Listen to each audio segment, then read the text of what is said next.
If you've ever made a narrative project, meaning a short film or a feature film or maybe even a commercial, you've probably done storyboards.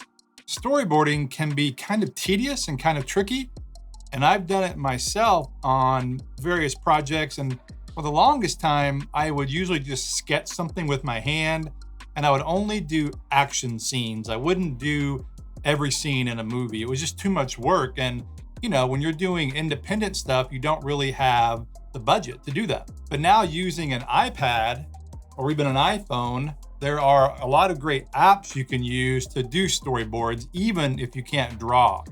And the one we're going to look at today is called Previs Pro. I'm creating several behind the scenes videos looking at how I made my short film Preowned. In this one, we're looking at pre-production and storyboarding. And I partnered with Previs Pro to help bring this story to life. All right, so I've got my iPad Pro and I am using Previs Pro. This is the splash screen when you open the program. What I'm going to show you today are the main things I like about using Previs Pro. The number one thing that I like about this app is how easy it is to use.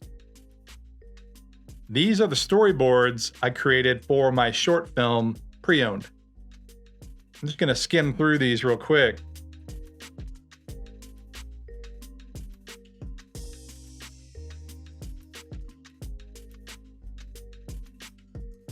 If you've seen the short film, you should recognize some of these shots. Enjoy her. Thanks, I will.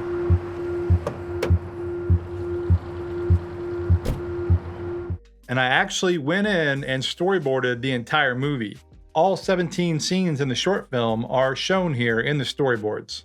But we'll come back to this. I just said Previs Pro is super easy to use.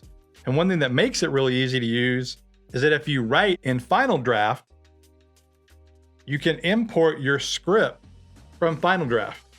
And it'll automatically create all your scenes and your basic storyboards for you. So right here at the bottom of the screen, it imported successfully.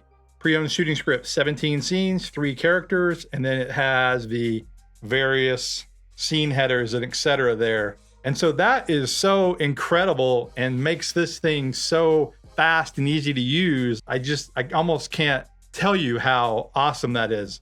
It just really speeds up the process. And so once you do that, you come in here and set up the project settings. I shot anamorphic, and then you can choose the size camera sensor. I shot on a phone. If you choose phone, it really crops in more than I'd like. And so if you just keep a normal camera, it's fine, because this is how you're envisioning the storyboards in your head anyway. It's not exact to the millimeter of the lenses you're using, at least not the way I do them. And you open it, and then what I just showed you previously were the storyboards that I had gone through and done detailed work on. But this is what happens when you first open the program. And again, it's already done a lot of the work for you. I can't stress how cool that is. So when you hop into a panel, you have a 2D view. You're looking top down here. You can slide it around. Or you got a 3D view. And in the 3D view, you can also just come in, slide it around anywhere you want. You can grab the camera, move the camera wherever you want. And up here in this preview window, you see what the camera is doing. And then you have various controls on the camera to dolly back and forth, to pan or tilt. You can swivel it, and then you can also boom up and down. And so in a weird way, it's sort of like playing a video game here, but it's all touchscreen. You can come in and just move the camera wherever you want. And once you're in here, you can actually do some refinements within the actual frame. So you can set focus, you can do autofocus. You can see the little indicators went around her face and knocked the background out of focus, and you can choose the lens you're using here. Or you can go into manual, and then you can set the depth of field yourself. The other thing is, while you're in this view, you can also slide the camera around and reframe, or you can zoom out and see the characters. And what I'm doing here affects the camera in the previous view, in the 3D and the 2D view. So now when you come back out here, you can see the two characters and the camera has moved back. You can duplicate a frame if you want to copy that frame and just make a different angle. So like now I can pull the camera around over here, pan around. Now I've got a side angle. Now when I go back in here, I got this wide shot, and then I have a side angle. So it's really fast to duplicate frames, to keep going within a scene, because in a scene, typically you're gonna have like scene 1A, 1B, whatever, different shots within the scene. And then of course you can add any kind of props you want in here. So you can add objects, you can add characters, you can add another camera, you can add props, you can add walls. They have a ton of different props. Let's say we're gonna put a tree in here. There's the tree. And you can control the way the tree is positioned, how the camera sees it. Put that behind them. Go back into 3D. So now, when you go back up in here, you can see this tree behind them. Now I'm just doing this as an example. Obviously this would be kind of weird to have a tree there. But I just wanted to show how easy it is to add props. And then with the characters, you can edit the way the character looks. You can change the skin, the hair, the eyes, the height, the different clothes aspects, the colors. You can also go in and change the different poses, which can be really important, whether they're sitting, whether they're moving, running. Let's say the guy's running away from her. So as I'm going through this, I think you can see how quickly and easily you can manipulate what's in the shot, and it's all done in real time. And then you come back out here and you would go through each scene from there. And so in the beginning, I said how easy this is to storyboard, and it is. And what it's done for me is make it to where I will storyboard every scene now instead of just action scenes. And I really like that. On this project, I actually printed out all my storyboards to take with me on location. I'm more old school in that respect. I use them in combination with my shot list. But of course, you could also just have your iPad or iPhone on location and scroll through them in the app or on a PDF. Now I'm going to jump back into my actual storyboards and just wanted to demonstrate the prop aspect one more time, a little more detail. This car is obviously a prop. And so you're able to pop a car in here and then move the camera around the car and also a character. So my character is in the car here. And I did all these storyboards in probably a day. I mean, I thought about them for a while as I was writing the script, but then the actual storyboarding process for this, I knocked it out really quickly. In addition to the car, the house played a big role. And so there he is. If you've seen the short film, this is sort of like the beginning of the film where I did this big wide dolly in as he arrived in the car.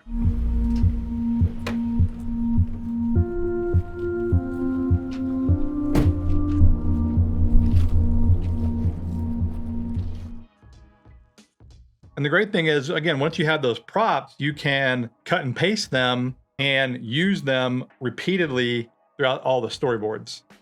This is a good example. So I did the tracking shots as he came out of the house. He's walking out to the driveway. Now he's looking at the car. It's all the same storyboard. I've just repositioned the camera within the storyboard. Now he's looking up and there's a surveillance camera there.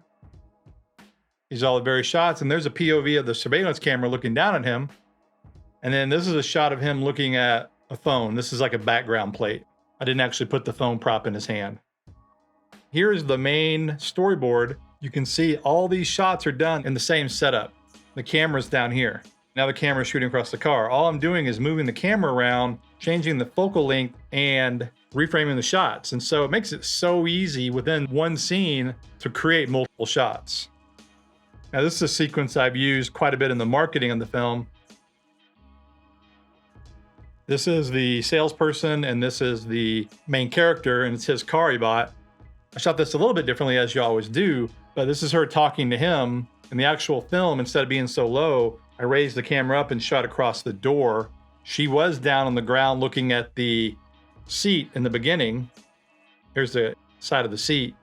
You push the button and it automatically adjusts to that, see?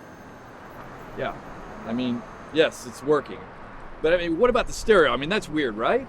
So you can get some really similar looks to what you're going to actually do in the film. This is a nice sequence here.